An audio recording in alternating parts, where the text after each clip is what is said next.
Quisiera hacer dos preguntas fundamentalmente. No me queda fijo o no lo escuché. ¿Cuál sería el costo tentativo de un trasplante cardíaco aquí en el Instituto Mexicano del Seguro Social, Centro Médico de la Raza? ¿Y cuál sería, si es que se hace y con qué frecuencia se hace, a nivel privado? Muchas gracias. Sí, muchas gracias por su comentario, doctor, amigo de mucho tiempo. Afortunadamente, desde el punto de vista de lo que es la economía de la salud, el costo para los trasplantes de órganos vascularizados está contemplado dentro de un proceso que nosotros denominamos a través de un outsourcing servicios integrales. Esto nos permite que se pueda hacer una atenuación de cada uno de los gastos de estas enfermedades catastróficas y de estas intervenciones quirúrgicas mayores, desde el punto de vista con otro tipo de cirugías. Normalmente podríamos nosotros hacer una estimación de alrededor de gastos quirúrgicos inherentes a la hospitalización sin honorarios médicos de alrededor de 875,000 pesos. Sin embargo, desde el punto de vista de lo que es la medicina de la solidaridad social tripartita, en la cual se van diluyendo los eventos en función de una economía de escala, esto es, en función del número de eventos que alquilamos por año, el costo es, lo voy a decir de una manera muy coloquial y con todo respeto a la audiencia, ridículamente menor de lo que nosotros pudiéramos esperar. Sin embargo, lógicamente, desde el punto de vista del costo-beneficio en la recuperación de años productivos, es paradójicamente bipolar. El gasto que nosotros llevamos a cabo en el procedimiento quirúrgico realmente es muy atenuante en función de los gastos paralelos que tenemos, como es el transporte, como es la procuración, como es la disposición de helicópteros, aviones, ambulancias, etcétera. Sin embargo, sigue siendo mucho más costeable para el país el rehabilitar a un individuo que pueda reanudar una estrategia de vida, que pueda reanudar el comando de su familia, que pueda regresar a trabajar, que no signifique 700 días de incapacidad, que no signifique finalmente el que pueda quedar costeado por el Estado, por el Instituto Mexicano del Seguro Social, sino todo lo contrario, que pueda regresar y se recuperen los años de vida productiva potencialmente perdidos en este tipo de pacientes y que regresen a la vida normal. Sin duda alguna, vuelvo a insistir, el costo que puede representar a través de un procedimiento a nivel privado o a nivel institucional es de 45 a 1. Entonces, este tipo de economías de escala que nos permite hacer la institución también permite beneficiar a mucha gente. No sé si Memo quiera adicionar algo. No, básicamente reforzar lo que ya ha comentado el doctor Saldívar. Es más barato rehabilitar a un paciente que mantenerlo incapacitado, que aparte va a costar más de las hospitalizaciones que muchas veces son en las unidades de terapia intensiva, cuyo costo es muy elevado a comparación con una hospitalización convencional. Entonces yo creo que no hay más que comentar, más que lo ya ha dicho. Señor secretario, si hay alguna intervención a través de internet. Sí, han llegado múltiples felicitaciones a través de internet, están conectadas 17 entidades del país, 3 países sudamericanos, entre ellos instituciones de salud, grupos médicos y universidades. Seleccionamos una pregunta que se ha repetido en varias ocasiones y va dirigida al doctor Lezama. La hace la doctora Blanca Estela Grimaldi de México, Distrito Federal, y dice: en un paciente que ha sido sometido a revascularización por cardiopatía isquémica, ¿cuáles son las medidas y cuidados a seguir en el ámbito familiar para contribuir a una óptima reincorporación a sus actividades. Gracias. La cardiopatía isquémica es una enfermedad que tiene una etiología multifactorial y lo que hay que hacer es tratar de controlar todos esos factores que lo llevaron a la enfermedad. Una vez revascularizado, su calidad de vida teóricamente va a ser mejor, su supervivencia debe ser mejor, pero tendrán que corregir lo que es, si tiene hipertensión arterial, hacer un buen control de su hipertensión arterial, si es dislipidemia, hacer un buen control de sus triglicéridos, de sus colesterol, del LDL especialmente, e incluso hay quien, a pesar de que tengan niveles adecuados de colesterol, les dan atorvastatina o alguno de estas estatinas para teóricamente disminuir o involucionar la placa de ateroma. Se debe hacer un buen control de la diabetes y lo más difícil es a veces quitar los hábitos tabáquicos y cambiar la personalidad de la persona, que generalmente es una personalidad tipo A y en el curso del tiempo es lo que se ha visto que es mucho más difícil de corregir. Al tratar de controlar estos factores, que generalmente esto lo hace el cardiólogo clínico, una vez que nosotros terminamos nuestro procedimiento quirúrgico y pasa el evento, nosotros lo regresamos al manejo con el cardiólogo clínico y él es el encargado de hacer todas estas adecuaciones en el manejo del paciente y se ha visto que eso condiciona una supervivencia y una calidad de vida mucho mejor del paciente. Gracias.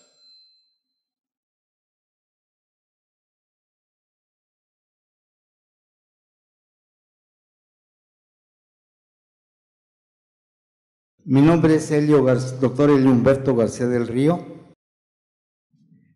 y me dedico a la investigación privada y me interesa sobremanera porque los ponentes han mencionado en varias ocasiones que la arritmia es un problema que se presenta en la cuestión de las operaciones. Mi pregunta es la siguiente. Si la mencionan, supuestamente, debe tener una cierta ponderación. La importancia que tiene la arritmia cardíaca en las intervenciones quirúrgicas. No sé si tengan algún dato sobre ello o es simplemente un supuesto. Muchas gracias. Memo. No, efectivamente la presencia de arritmias es una situación que sí está relacionada no solo a la intervención cardíaca para tratar la cardiopatía isquémica, forma parte del complejo de la patología del paciente.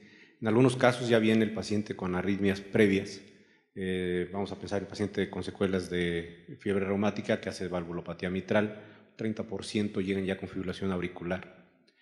Un 5% de los pacientes isquémicos llegan a desarrollar fibrilación auricular y esta va aumentando su incidencia conforme pasan los años, de tal manera que puede aparecer de manera espontánea hasta en un 10% en pacientes mayores de 80 años, cuando es de manera espontánea.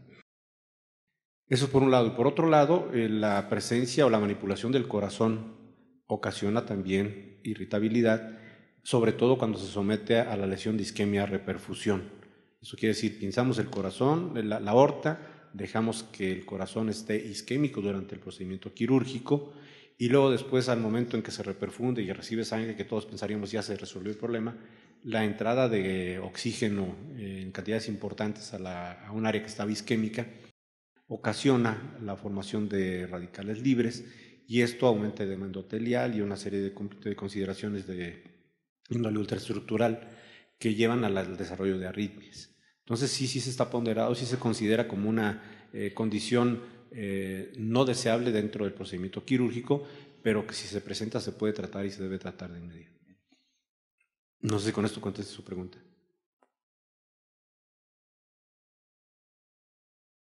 Doctor, por favor, si es tan amable. Me uno a la felicitación que se ha hecho, a la profesionalización que han llevado a la cirugía cardiovascular en esta institución, que es el proceso de muchas décadas. Yo tengo dos preguntas concretas. ¿Cómo yo tengo un infarto en una de las clínicas o en uno de los hospitales? ¿Cuál es la ruta crítica para llegar lo más pronto posible? Y si ustedes han estudiado cuánto se tardan los pacientes para poder recibir un tratamiento adecuado en su institución, porque si yo ya estoy ahí, tengo resuelto mi problema. ¿Qué se hace con el no derechohabiente? Sería mi segunda pregunta, que llega espontáneamente a la institución. Y la tercera, se mencionó mucho que somos un país con conducto arterioso persistente. ¿Cuál es el futuro para esos pacientes que andan en la calle con un conducto arterioso, que son adultos, que tienen ya una enfermedad pulmonar, hipertensión pulmonar, que requieren un trasplante cardiopulmonar? ¿Cuál es la expectativa del futuro del trasplante cardiopulmonar? Sí, doctor, muchas gracias. Yo me voy a permitir discernir un poco sobre su primera pregunta. El Instituto Mexicano de Seguro Social actualmente cuenta con un círculo virtuoso de comunicación que se llama un equipo de respuesta inmediata. Esto es, este radiocomunicador lo portan todos los directores y todos los jefes de prestaciones médicas en todo el ámbito nacional. Estoy hablando de 35 jefes de prestaciones médicas de los diferentes estados y estoy hablando de 25 directores de unidades médicas de alta especialidad, en el cual este círculo virtuoso que se llama equipo de respuesta inmediata nos permite a los chats multitudinarios y en los cuales podemos solicitar apoyos inmediatos desde el punto de vista de asistencia específica focalizada hacia algún evento. De tal forma que en Hidalgo nos pueden estar comunicando en este momento que tenemos un paciente con un síndrome coronario agudo en evolución y que nos están comunicando que en este momento está saliendo y que tenemos el tiempo dorado para poderlo recibir y llevar a cabo algún otro tipo de intervención diagnóstica y curativa. La mayor parte, como ustedes saben, del Sistema Nacional del Instituto Mexicano de Seguro Social, casi con 4,000 unidades a lo largo del país, nos permite que siempre haya una atención médica a las 24 horas del día. Sin duda alguna, la atención específica es la que se deriva a través de este círculo virtuoso del equipo de respuesta inmediata. Y por otro lado, el director de prestaciones médicas y el director general del Instituto Mexicano de Seguro Social se ha cerciorado que todos aquellos hospitales de referencia tengan cobertura las 24 horas del día, no nada más en admisión hospitalaria, sino en los 3 procesos de intervencionismo, que es la trombolisis, la terapia endovascular y la cirugía cardiovascular. Puede suceder, sin duda alguna, que estemos distantes a un sitio donde pueda haber una resolución intervencionista definitiva para garantizar que el paciente pueda sufrir menos deterioro y menos daño isquémico celular, pero también suele suceder que no se haga el diagnóstico de manera oportuna. También puede suceder que haya una subestimación de los problemas que está teniendo el paciente y que desafortunadamente pues sigue representando una inmensa ventana de oportunidad para que podamos actuar. Yo no sé si quisiera contestar a alguien sobre el conducto arterioso. ¿Quieres, Carlos? Y posteriormente el académico nos haga el favor de hablar del trasplante cardiopulmonar. Gracias. Concretamente hablando del conducto arterioso, el conducto arterioso actualmente tenemos la ventaja que llega diagnosticado en edades tempranas. ¿Por qué? Porque las características del soplo es un soplo audible a la mayoría de los clínicos y entonces se cierra y se acaba la enfermedad, no hay secuelas, más si es percutáneo. Si es en la edad adulta que nos llega el conducto arterioso, está calcificado y seguramente tendrá hipertensión arterial pulmonar. De ser así, nosotros el tratamiento de elección en el adulto es la oclusión percutánea. Cuando esto por alguna razón, tamaño o alguna cuestión anatómica no es posible realizar por forma percutánea, pasa a que el servicio de cirugía lo cierre, como lo ha hecho en los últimos 50 años, está con éxito esta cirugía. En el adulto específicamente el tratamiento es percutáneo de primera intención debido a que el conducto se calcifica. Y bueno, la hipertensión pulmonar, que es por hiperflujo, regresa a niveles basales.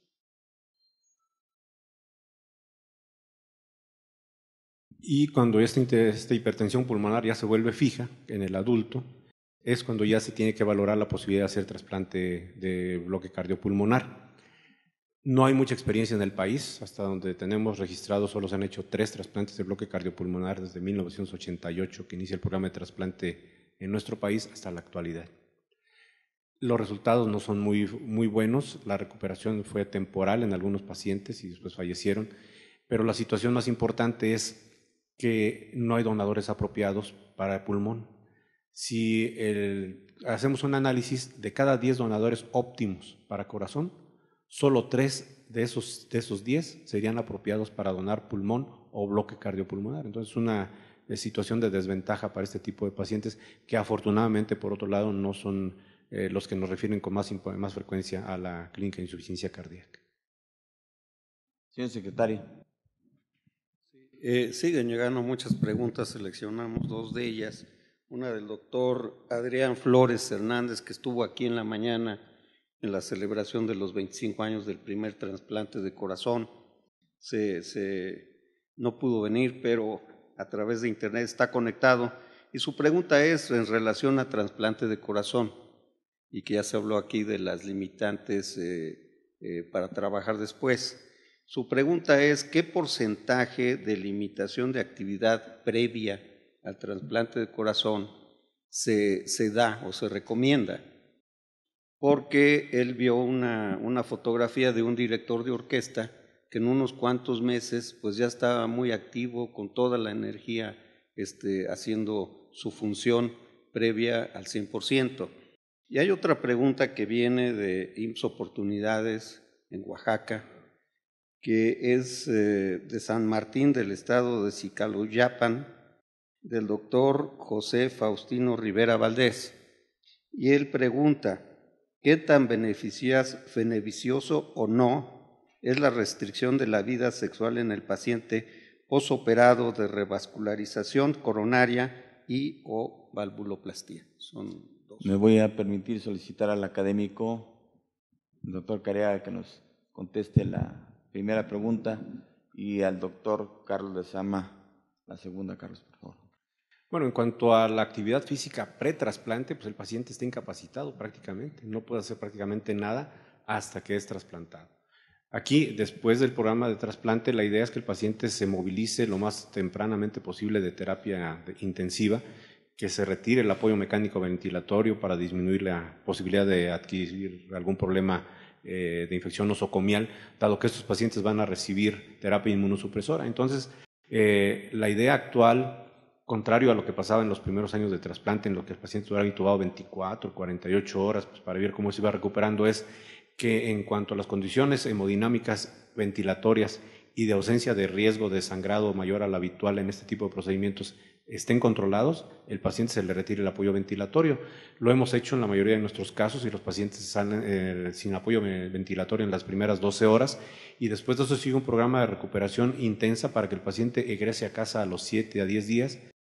Después se envía a rehabilitación cardíaca como cualquier otro paciente operado de cirugía cardíaca general, revascularización o valvular, y se reintegran en la medida de lo posible sus actividades cotidianas. Se restringen algunas actividades físicas extremas por el tipo de cirugía que se realiza, porque aparte la esternotomía es una fractura tal cual que tiene que darse tiempo que consolide cuando menos de 8 semanas, pero después de eso los pacientes pueden estar en condiciones apropiadas y obviamente depende de lo que recuperen en el programa de rehabilitación, porque el paciente no está solo limitado por la cuestión cardíaca, sino que aparte es estar incapacitado muchos años o muchos meses, les limita su actividad muscular y también condiciona alteraciones que tienen que irse recuperando de manera paulatina y no siempre se logra el 100%. Entonces la recuperación post-trasplante va a depender mucho de este tipo de rehabilitación. Sí, bueno, específicamente Manuel, él era director del Coro de Niños de la Basílica de Guadalupe. Tuvo una cardiopatía isquémica que lo llevó a ser revascularizado unos años antes al trasplante. No mejoraron sus condiciones y cuando se recateterizó ya no había posibilidad de ponerle nuevos injertos aortocoronarios o de realizar intervencionismo coronario por hemodinámica, por lo cual a pesar se siguió deteriorando clínicamente y por lo cual se sometió al programa de trasplante. Después de esto, él fue de los pacientes que se recuperaron favorablemente en el postoperatorio, a pesar de hacer reintervención. Y él empezó a tener actividad como maestro de música como a los 4 o 5 meses después. Aquí hubo una situación de los que se comentaban en la mañana de que no fue aceptado nuevamente donde trabajaba y buscó nuevamente su nueva modus vivendi en el Conservatorio de Música, donde pues ya empezó a dar las clases. Él empezó a manejar a los 3 meses después de trasplante, porque esperamos la consolidación, y de ahí en fuera hace su vida cotidiana sin mayor problema. Y en cuanto al reinicio de la actividad sexual después de una operación de revascularización coronaria, mucho depende de las condiciones previas a la cirugía. A veces que estos pacientes tienen una disfunción ventricular importante o bien tienen alguna otra enfermedad concomitante. Pero en términos generales, lo que nosotros recomendamos es que empiece después de las 6-8 semanas, más que por la cirugía de corazón, por la consolidación de la esternotomía media. Y lo que nosotros sugerimos es que inicialmente se inicie este tipo de relaciones en forma pasiva, no activa, y por lo regular con la pareja habitual. Señoras y señores académicos, señoras y señores, al no haber más preguntas y comentarios, el cuerpo directivo de la Academia Mexicana de Cirugía expresa su genuino reconocimiento a las personalidades participantes en este simposio. Enhorabuena y felicidades.